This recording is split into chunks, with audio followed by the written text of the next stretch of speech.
We have a new revelation about the lockdown days, the time when Matt Hancock was trying his best to cover up his secret affair with his girlfriend Gina. Well, it's all coming out now.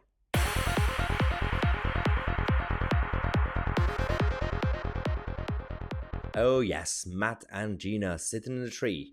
So, we have been talking a lot about the lockdown files, the important leaks, and some of the ridiculous stories. Some of these WhatsApp conversations have been quite funny.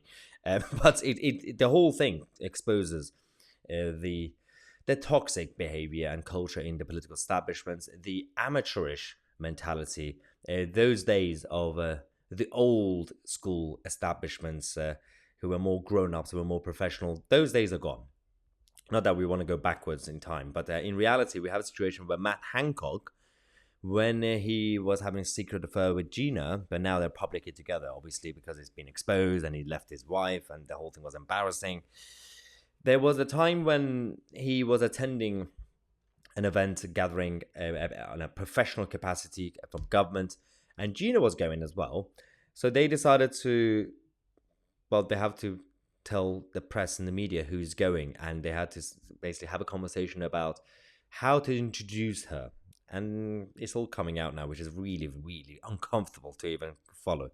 So Ben Bradshaw, the Labour MP, did a written question, to the Secretary of State for Health, who was Matt Hancock, about the meeting in June 2021, a G7 health ministers meeting. So it was a G7 gathering.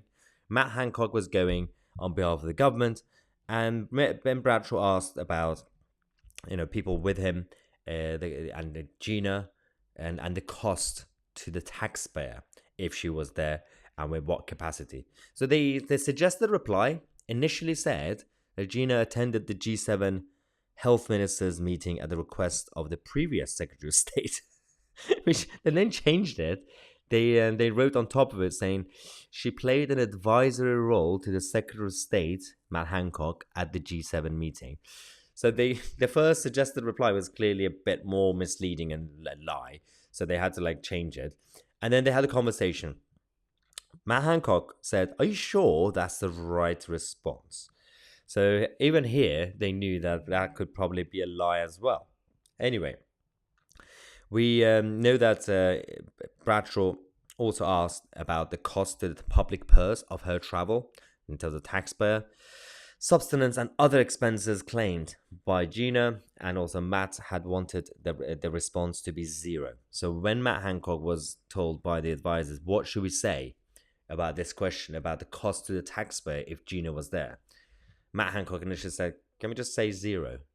And then they said, "Yeah, we can't say zero, because that will be a direct lie." And this is the conversation. Matt Hancock said, on the second question, why not just say zero cost to the taxpayer? Alan Nixon advised him, saying, "I've tried that, but the permanent secretary of the health department, the head of the civil service in that department, would not allow it." Matt Hancock said, "Well, it's true, so can you push back? It won't be the permanent secretary, but his office." And then he said, "This will be another S show if it goes wrong." Alan Nixon said, "I know, hence flagging it. Leave it with me. I'll keep you posted." Hancock said, "Thank you so much. I'm happy to call Warmold. This is the permanent secretary if I have to. And your draft 100% better be than the suggested one." Basically said they come up with a better answer, better response.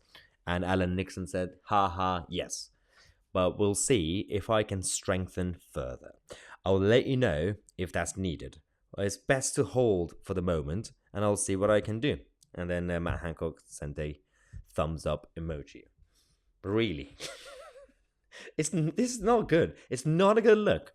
Again, there's a problem when it comes to the principle of this issue. On the one hand, it's not the biggest scandal of all the things that the governments do all the time, politicians. But it's still a big scandal because it's about the principle. It's about the fundamental culture of why was Gina there? What capacity?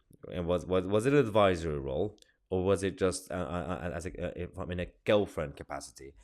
And if that were the case, if she were actually not needed even as an advisor, Why did the taxpayer cover the expenses, and why?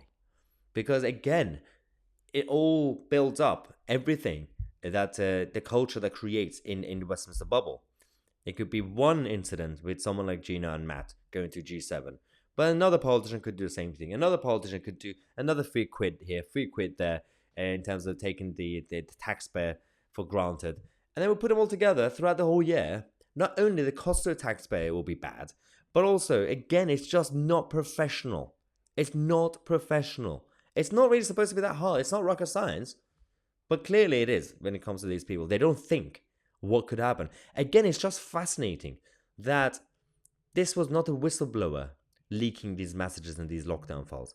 Matt Hancock himself leaked it. Accidentally. He didn't even fucking realize about what he was actually doing. It makes no sense why he trusted a journalist with these messages. Anyway, I'm losing my mind talking about this every day. Let's come back in half an hour, take a break from the lockdown files, talk about another toxic relationship between Keir Starmer and Sue Gray.